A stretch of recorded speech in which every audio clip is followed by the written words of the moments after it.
Hello horror movie lovers, আপনাদের সবাইকে horror explanation BD চ্যানেলে স্বাগতম। আজকের ভিডিওতে আমি এক্সপ্লেইন করব হলিউডের খুবই জনপ্রিয় একটি হরর সিনেমা আ কোয়াইট প্লেস। সিনেমাটির আইএমডিবি রেটিং 7.5। 2018-তে মুক্তি পাওয়া এই সিনেমাটি ব্লকবাস্টার হিট হয় এবং হরর সিনেমা প্রেমীদের কাছে কাল্ট ক্লাসিক মর্যাদা লাভ করে। সিনেমার শুরুতেই আমরা মার্কেট প্লেসের সামনে খালি স্ট্রিট দেখতে পাই। মার্কেটের ভেতরে রীতিমতো লন্ডভন্ড অবস্থা। মোস্ট ইম্পর্টেন্টলি কোথাও কেউ নেই। তখনই একটি মার্কেটের ভেতরে দেখা যায় একটা পরিবারের ছোট ছেলে দৌড়াচ্ছে। তার বোনকেও দেখা যায় পা টিপে টিপে হাঁটছে। তার নাম রেগান।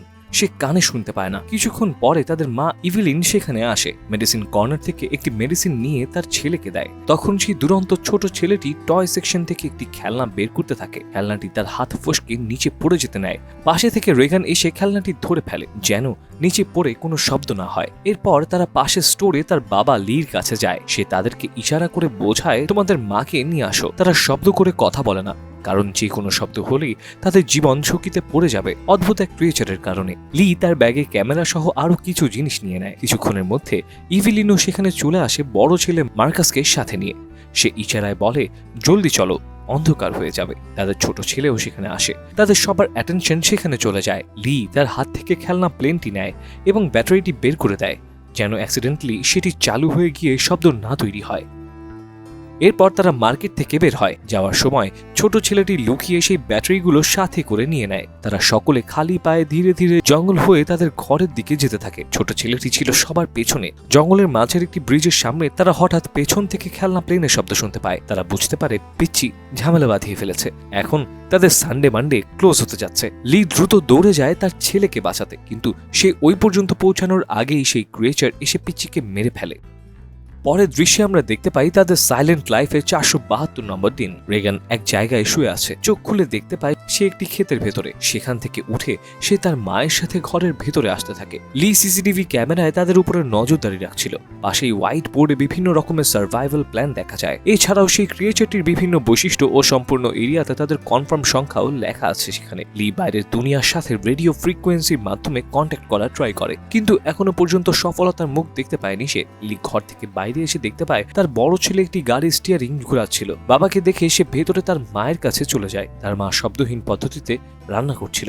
এরপর ফ্যামিলির সবাই একসাথে নিঃশব্দে খাওয়া দাওয়া করতে বসে। খাওয়া শুরুর আগে সবাই একজন আরেকজনের হাত ধরে দোয়া করে। রেগান ও মার্কাস বসে ধনী হবার মজার খেলা খেলছিল। তখন হঠাৎ তাদের হাত লেগে হারিকেন নিচে পড়ে যায় এবং আগুন লেগে যায়। বেশ শব্দও হয়। লি তাড়াতাড়ি গিয়ে আগুন নেভায় এবং বাচ্চাদেরকে বলে চুপচাপ বসে থাকতে। বাইরে কিছু একটা শব্দ পায় লি। ঘরের লাইটগুলো নড়তে থাকে। মার্কাস সাইলেন্টলি তাকে সরি বলে, কারণ হারিকেনটি তার হাতে লেগেই পড়েছিল। তাদের বাসার সামনে সেই ক্রিয়েচার চলে আসে, কিন্তু তাদের কোনো ক্ষতি করতে পারে না। লি সব সামলে নেয়। এরপর লি রেগানের জন্য একটি হিয়ারিং অ্যাম্পলিফায়ার তৈরি করতে থাকে যাতে সে শুনতে পারে। পরদিন লি ঘরের বাইরে বালি ফেলতে থাকে যেন হেঁটে গেলে শব্দ না হয়। তখন সে দেখতে পায় রেগান ঘরের বেসমেন্টের দিকে যাচ্ছে। সে তাকে আটকায়। রেগান বলে, আমাকে আটকাচ্ছ কেন? আমি কোনো ছোট বাচ্চা না, নিচে গিয়ে কোনো শব্দ করব না। এরপর সে রেগানের হাতে সেই হিয়ারিং অ্যাম্পলিফায়ারটি ধরিয়ে দেয়, কিন্তু রেগান নিতে চায় না, কারণ এর আগেও তার বাবা তার জন্য হিয়ারিং অ্যাম্পলিফায়ার বানিয়েছে, কিন্তু কোনোটাই কাজ করেনি। তবুও লি জোর করে তার হাতে সেটি ধরিয়ে দেয়। এরপর সে মার্কাসকে নিয়ে শুটিং প্র্যাকটিস করতে যেতে চায়, কিন্তু মার্কাস তাতে রাজি হয় না। আসলে সে ওই ক্রিয়েচারটিকে ভয় পায়। তার মা 11 তখন তাকে সাইন ল্যাঙ্গুয়েজে বোঝায়, চিন্তা করো না, তোমার বাবা সবসময় তোমার হেফাজত করবে। সে শুধু চায় তুমি যেন নিজেকে রক্ষা করতে শিখো, পাশাপাশি আমাকেও, যখন আমি বুড়ো হয়ে যাব এবং আমার দাঁত পড়ে যাবে। এরপর দুজনই একসাথে হেসে দেয়। মার্কাস রিল্যাক্স হয়ে যায় এবং তার বাবার সাথে প্র্যাকটিস করতে বাইরে আসে। রেগানও তাদের সাথে বাইরে আসে এবং তাদের সাথে প্র্যাকটিসে যেতে চায়, কিন্তু লি তাকে বলে বাসায় মাকে সাহায্য করতে। রেগান ইনসিস্ট করে, কিন্তু তাও লি তাকে নেয় না। সে রেগে মেগে ঘরে চলে যায়। এরপর সে হিয়ারিং অ্যাম্পলিফায়ারটি কানে দিয়ে টেস্ট করতে থাকে। তখন তার ছোট ভাইয়ের কথা মনে পড়ে, যাকে ক্রিয়েচারটি মেরে ফেলেছিল। অন্যদিকে দেখা যায় লি মার্কাসকে নিয়ে নদীর পাশে এসেছে মাছ ধরতে। মাছ ধরার সময় শব্দ হয়। মার্কাস তাতে ভয় পেয়ে যায়। লি তাকে শান্ত করে, বোঝানোর চেষ্টা করে এখানে পানির স্রোতের শব্দ অনেক বেশি, তাই সব ছোটখাটো শব্দ ওই ক্রিয়েচার নোটিস করবে না। মার্কাস লিকে জিজ্ঞেস করে, আপনি রেগানকে কেন আনলেন না সাথে? আপনি কি ছোট ভাইয়ের মৃত্যুর জন্য ওকে দায়ী করেন? লি জানায়, না, ওর মৃত্যুর জন্য কেউই দায়ী না। রেগান আমার মেয়ে, ওকে আমি ভালোবাসি, তাই ওকে ব্লেম করার তো প্রশ্নই আসে না। এরপর তারা জঙ্গলের পথ ধরে বাসায় ফিরতে থাকে। হঠাৎ এক বৃদ্ধ লোককে দেখতে পায়, তার চেহারায় স্পষ্ট ভয়। লি ও মার্কাস দেখতে পায় তার পাশেই একজন মরে পড়ে আছে। লি সেই বৃদ্ধকে চুপ থাকতে বলে, কিন্তু সে চিৎকার দিয়ে ওঠে। লি সাথে সাথে মার্কাসকে নিয়ে একটি গাছের পেছনে গিয়ে লুকায়। ভয়াবহ সেই ক্রিয়েচারটি সেখানে চলে আসে এবং বৃদ্ধ লোকটিকে মেরে ফেলে। ইভিলিন বেসমেন্টে যাচ্ছিল কোনো এক কাজে। হঠাৎ তার পায়ে পেরেক ঢুকে যায়। প্রচন্ড ব্যথা হওয়ার পরেও সে মুখ চেপে ধরে রাখে, কোনো শব্দ করে না। কিন্তু তার হাতে থাকা গ্লাস ফ্রেমটি পড়ে যায় এবং শব্দ তৈরি হয়। সে দ্রুত নিচে নেমে রেড অ্যালার্ম অন করে, যেন লি জানতে পারে কিছু একটা গন্ডগোল হয়েছে। এরপর সে উপরে উঠতে নেয়, কিন্তু বেসমেন্টের দরজার বাইরেই ভয়ানক ক্রিয়েচারটিকে দেখতে পায়। সে প্রচন্ড ব্যথা ও ভয়ে কান্না করে দেয়, কিন্তু কোনো শব্দ করে না। এদিকে লি ও মার্কাস বাসার সামনে এসে দেখতে পায় ঘরের বাইরে রেড লাইট জ্বলে আছে। তারা বুঝতে পারে ইভিলিন ও রেগান বিপদে আছে। তারা দ্রুত বাড়ির সামনে আসে। অন্যদিকে ক্রিয়েচারটি বেসমেন্টে ইভিলিনকে খুঁজে বেড়াচ্ছিল। তখন হঠাৎ অ্যালার্ম ক্লক বেজে ওঠে। ক্রিয়েচারটি সেদিকে চলে যায়। লি মার্কাসের হাতে রকেট দিয়ে বলে, বাড়ির বাইরে গিয়ে এটা ফাটাও, তোমার মায়ের সাহায্য দরকার। মার্কাস প্রচন্ড ভয় পেয়ে গেলেও রাজি হয়। সে বাড়ি থেকে কিছুটা দূরে এসে রকেট ফাটায়, যার ফলে অনেক শব্দ হয়। ক্রিয়েচারটি সেই সাউন্ড শুনে সেদিকে আসতে থাকে। লি তার বন্দুক নিয়ে ঘরের ভেতরে ঢোকে। এরপর ইভিলিনকে খুঁজে বের করে। সে সহি সালামতে ছিল, কিন্তু লি দেখতে পায় তার হাতে একটি নিউ বর্ন বেবি। মার্কাস তখনও বাইরে ছিল।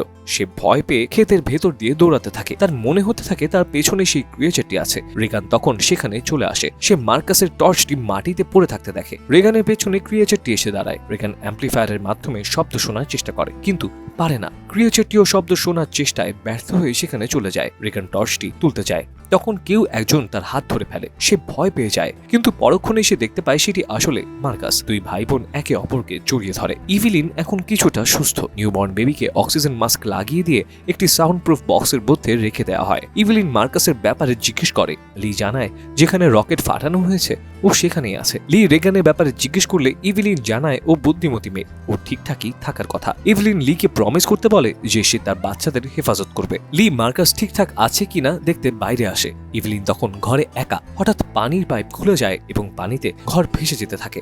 রেগান তার বেবিকে নিয়ে সেই পানির মধ্যেও চুপচাপ বসেছিল। ক্রিয়েচারটি তখন সেখানে চলে আসে। ইভিলিন বেবিকে নিয়ে উঠে দাঁড়ায়। ক্রিয়েচারটি একদম তার সামনে চলে আসে। ইভিলিন কোনো শব্দ করে না, কিন্তু কোনো সময় বেবি কান্না করে দিতে পারে ভেবে ভয় থাকে সে।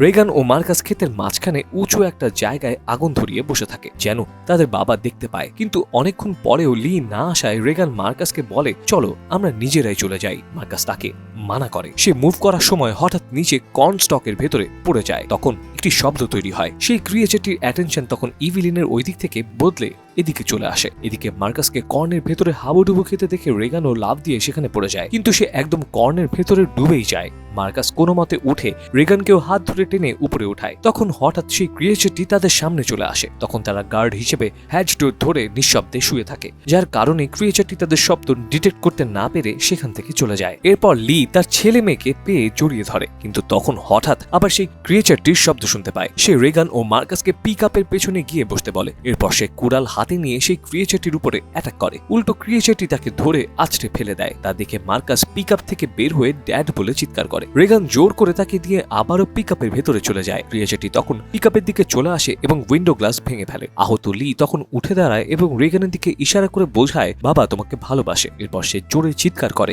ক্রিয়েচারটি রেগান ও মার্কাসকে ছেড়ে তার উপরে অ্যাটাক করে ও লিকে মেরে ফেলে। ইভলিন বাড়ির ভেতরে থেকে সিসিটিভি ক্যামেরাতে সবকিছু দেখছিল। লি নিজের লাইফ স্যাক্রিফাইস করে নিজের ফ্যামিলিকে বাঁচায়।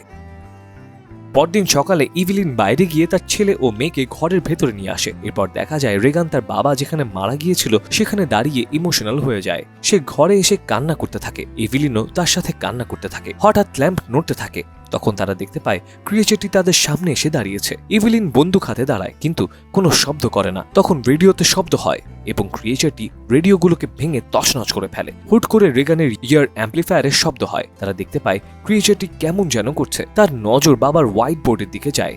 সে বুঝতে পারে অ্যাম্প্লিফায়ারটির শব্দ ওই ক্রিয়েচারটির উইকনেস। সে অ্যাম্প্লিফায়ারটি অন করে লাউড স্পিকারে দিয়ে দেয়। ক্রিয়েচারটি তরপাতে ঘর থেকে বের হয়ে যায়, কিন্তু একটু পরেই আবার ফিরে আসে। ইভলিন গুলি করে ক্রিয়েচারটিকে মেরে ফেলে। এরপর সে সিসিটিভি ক্যামেরাতে দেখতে পায় অ্যাম্প্লিফায়ারের সাউন্ডে বাইরে অনেকগুলো ক্রিয়েচার দৌড়ে পালাচ্ছে। ইভলিন রেগানের দিকে তাকিয়ে হাসে। এখানেই মুভিটি শেষ হয়। তো বন্ধুরা, আ কোয়াইট প্লেস সিনেমাটিক স্টোরি আপনাদের কাছে কেমন লাগলো? আ কোয়াইট প্লেস 2 এক্সপ্লেনেশন ভিডিও দেখতে চান কিনা কমেন্ট করে জানাবেন। ভিডিও ভালো লেগে থাকলে অবশ্যই লাইক, কমেন্ট ও শেয়ার করবেন এবং চ্যানেলে নতুন হলে অবশ্যই সাবস্ক্রাইব করবেন। নতুন কোনো হরর সিনেমার এক্সপ্লেনেশন ভিডিও দেখতে চাইলে অবশ্যই কমেন্ট করে জানাবেন। আজ এ পর্যন্তই, দেখা হবে পরের ভিডিওতে। সেই পর্যন্ত বিদায়।